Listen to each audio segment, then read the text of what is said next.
réactions que cela a provoqué dans quelques villes et surtout à Paris. C'était place de la République hier.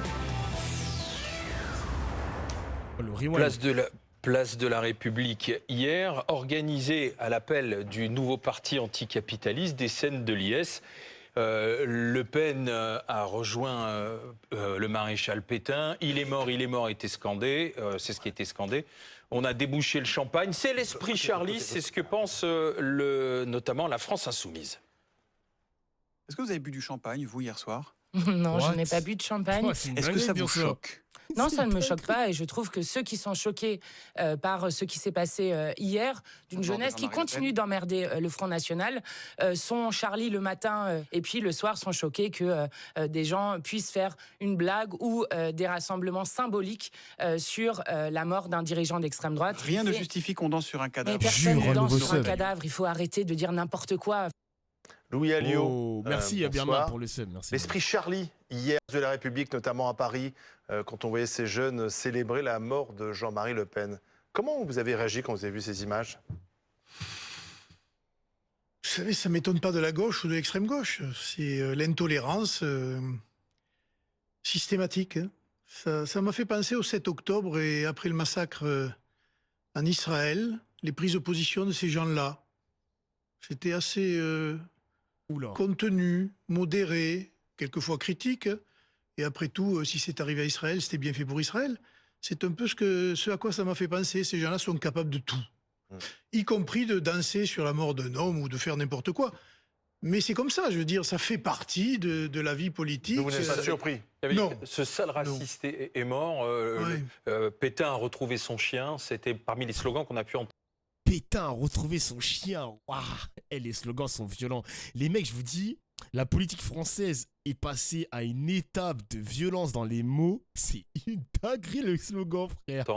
Écoutez, si quelqu'un avait rendez-vous avec Pétain dans l'au-delà, c'est plutôt François Mitterrand que Jean-Marie Le Pen. Hein. Oula.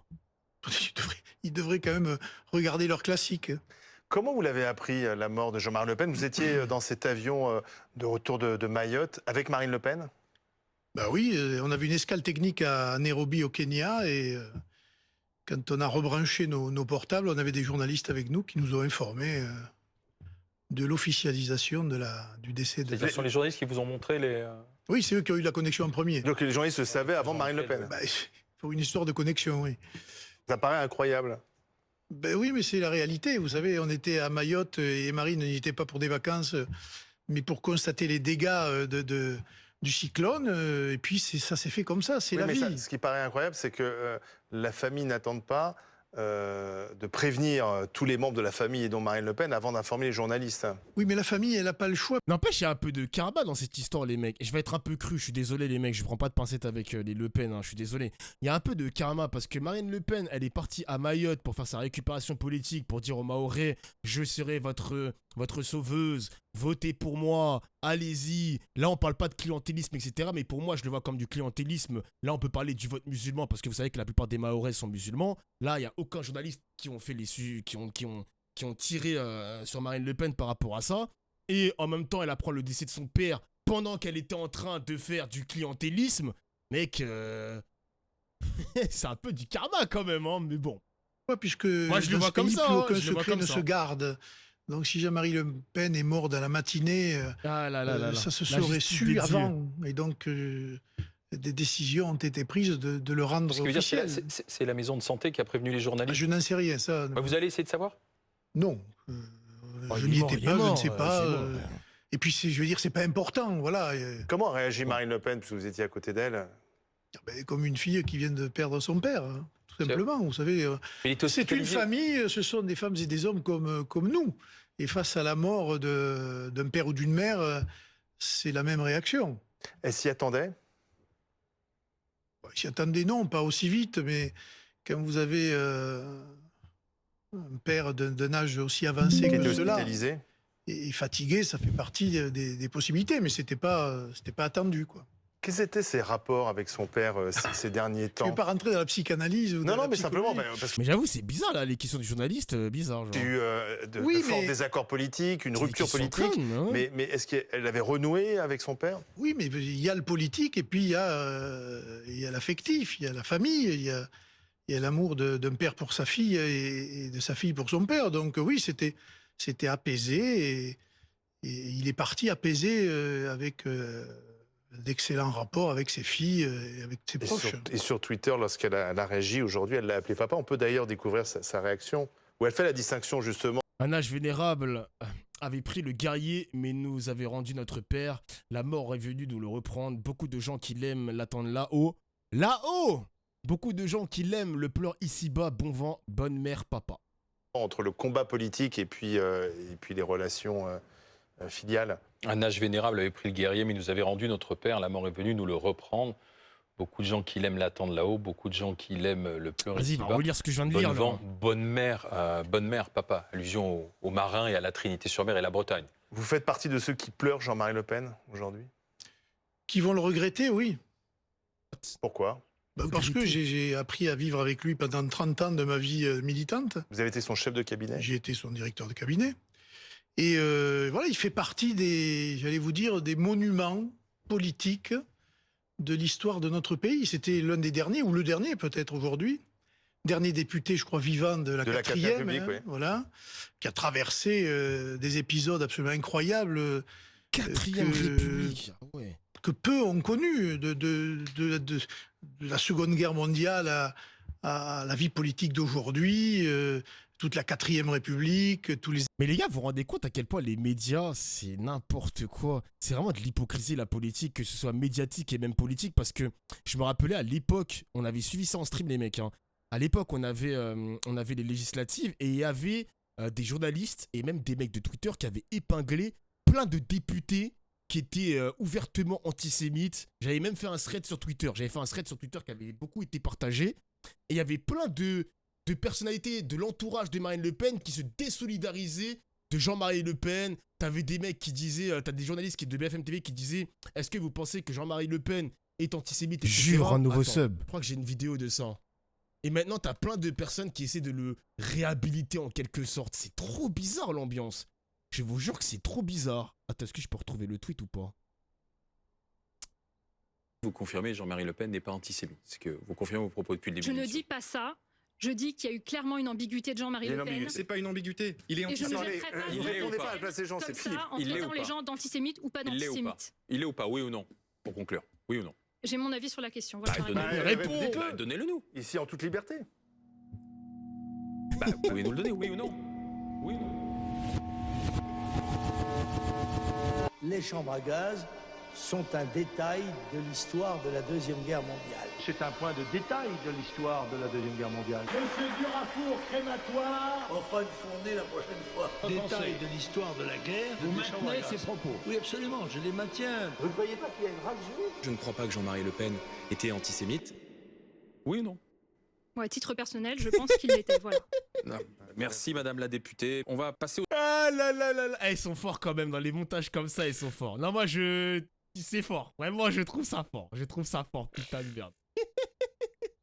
Merci Glupatate. Les événements qu'il y a eu, voilà, il en a fait partie. Pourtant, à un moment donné, vous étiez en désaccord. Vous avez marqué un désaccord avec Jean-Marie Le Pen. Désaccord quand même. Oui, mais bon, Après ces outrances, ces dérapages répétés. vous savez, dans la vie politique, il y a des hauts, il y a des bas. Qu'est-ce que vous lui avez reproché? Ben, je pense qu'un certain nombre de ses propos étaient hors de propos, c'est le cas de le dire. Raciste et antisémite, c'est ce qu'a dit la justice. Oui, c'est ce qu'a dit la justice. Vous ne considérez pas qu'il était raciste Pour le et antisémite? connaître en privé, il était sûrement pas ni raciste ni antisémite. Oh le menteur. Eh mais les gars, non mais c'est vraiment des menteurs ces mecs. Merci Dropemov pour le 33e mois de sub. Écoutez Jean-Marie Le Pen parler à la télé. Imaginez les propos en privé. Imaginez les mecs qui ont peur de ces propos. Si un mec comme Jean-Marie Le Pen est capable de dire que les fours crématoires c'est un détail de l'histoire, imaginez le privé. Non les gars, putain de merde. Oh là là. Tenait-il publiquement ses propos? Parce qu'il était en guerre contre un certain nombre de personnes, et puis ça, à la fin c'est devenu presque caricatural. Et en guerre contre qui à ce moment-là? Et incontrôlable. Il mais était en guerre tous. contre sa fille? Mais chaque fois qu'on Il y a une phrase sur les vaches et les arabes. Ah, j'ai pas la data les mecs. Je n'ai pas la donnée. Pour embêter sa fille? Non, il se voulait un homme libre qui disait ce qu'il pensait pour, entre guillemets, embêter le monde. Oui, mais pardon, mais quand on n'est pas antisémite, on ne fait pas pour embêter les autres, on ne tient pas des propos antisémites. Oui, mais si vous voulez, c'est toujours, on l'a traité de raciste alors qu'il a été l'un des premiers à avoir mis, par exemple, et c'est pas rien, un ami à lui comme suppléant à une élection qui s'appelait Ahmed Djebour. C'est un des plus grands défenseurs de la cause Je ne suis pas raciste, regardez, j'ai un pote qui s'appelle Ahmed. Vas-y, dis ta mère, vas-y, je te déteste, toi, c'est dinguerie. Arrêtez avec ce genre de choses, pitié, arrêtez. Ah, vous avez la vidéo? Attendez. Il faut vraiment arrêter avec ces conneries, hein. Pas raciste, mon pote, il s'appelle Ahmed, c'est bon, c'est... Ouais. Après ça, j'ai acheté une maison de campagne pour permettre à mes enfants qui habitaient le 15e de voir des vaches. Du côté de Au lieu de voir des Arabes. Il y avait... moi, vous savez, moi, ça me gêne pas. Ah oui, je sais que ça me Moi, j'ai pas peur de la poursuite. Là, je suis poursuivi, enfin poursuivi. Je suis l'objet d'une enquête à la suite d'une plainte d'SOS Racisme, parce que j'ai dit que 90% des faits divers étaient le fait d'immigrés ou de descendants d'immigrés. Alors...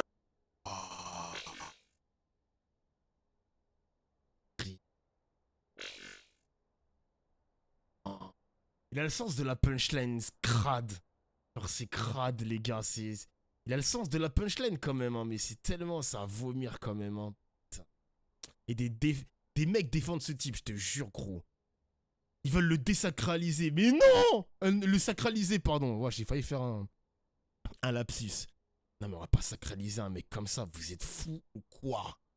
Qui, en France, c'est-à-dire des anciens combattants musulmans et français, etc., etc. Enfin, je veux dire, vous pouvez dire tout ça.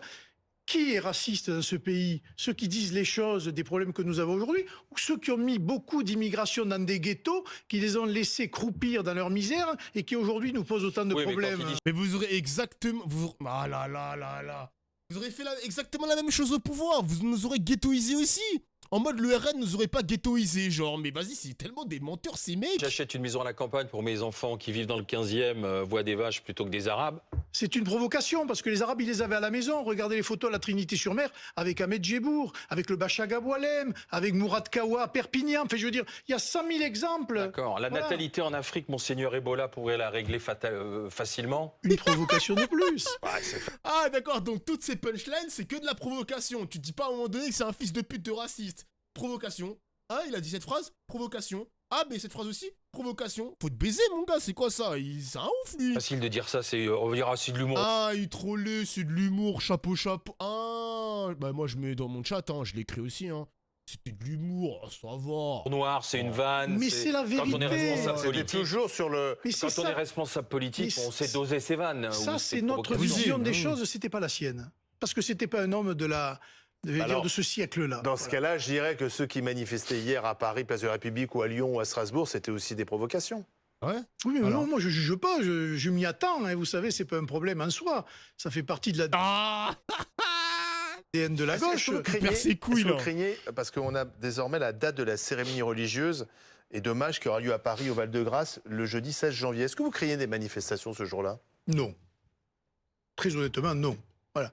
J'imagine mal des gens venir à la Trinité. Non, alors pas la Trinité. La Trinité, c'est quoi? C'est le 11 janvier, mais il y a Paris, dans la foulée, le jeudi 16 janvier, il y aura donc cet hommage au Val-de-Grâce. Donc là, il y aura plus de monde. Est-ce que vous craignez qu'il y ait à ce moment-là des provocateurs, les mêmes qu'on a vus place de la République? Je ne le crois pas, mais ils seront... Ah ouais, j'avais oublié ça, les mecs. Il y a la cérémonie religieuse dans quelques semaines. J'avoue, ça pourrait être le bordel, hein. Oula. Là, ils vont mobiliser les policiers. Je sens que là, la France va mettre le paquet d'argent, Bruno Retailleau et tout, pour aller aider son strap Jean-Marie Le Pen dans le cercueil. Oula, ça va swinger, hein. Il sera toujours bon d'être prudent. Oula. Et c'est à l'État, M. Retailleau, au ministère de l'Intérieur, à assurer la sécurité dans les rues, la tranquillité de la cérémonie et de l'hommage.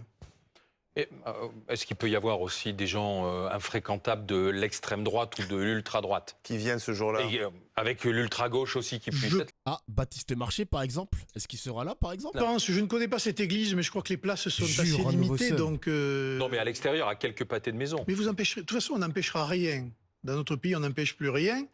Il y a des gens qui ont du respect, de la considération. Si ces gens-là ont du respect, de la considération pour la famille et pour Jean-Marie Le Pen, ils s'abstiendront de faire de la provocation. Prenons un exemple concret. Merci à Kimbo et merci à Petit Pas pour le sub. Merci les gars, merci pour votre soutien. Les gars, j'ai vu un tweet de Alice Cordier. Oh, qu'est-ce que c'était cringe. Oh, qu'est-ce que c'était cringe, les mecs. Moi, je suis désolé, je peux plus. Ce pays, il y a un truc qui cloche dans ce pays, les mecs. Voilà, je le dis. Est-ce que je peux retrouver le tweet ou elle a été supprimée? Est-ce que le tweet a été supprimé ou pas? Non, le tweet, il est là. Ah là là, les gars, qu'est-ce que c'est cringe. Elle a fait un poème. On dit qu'il a rejoint les oies sauvages qui sont là-haut, dans les nuages, rassemblés sur nos destinées. Regarde, il nous a laissé ses bagages. Il est parti pendant l'orage. Personne ne l'a vu s'éloigner. Mais elle a sucé à perte, le mec est mort. Eh, si tu voulais gérer Jean-Marie Le Pen, c'était le 6 janvier qu'il fallait envoyer ce tweet. Elle a sucé à perte. Elle a sucé à perte. À un moment donné, il faut arrêter ces bêtises, genre. Faut arrêter.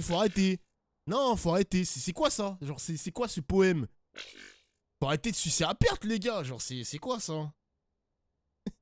Non, c'est grave, les gars. C'est vraiment grave. Est-ce que Dieudonné sera le bienvenu Non, mais je vous pose la question Dieudonné, sérieusement. mais- Non, mais vous savez, monsieur, pourquoi monsieur Alliot? Parce qu'hier, sur les réseaux sociaux, Dieudonné a tweeté « Je suis Jean-Marie ». Et il y avait une proximité, Dieudonné, Alain Soral avec Oui, Jean-Marie À un Le moment Pen. donné.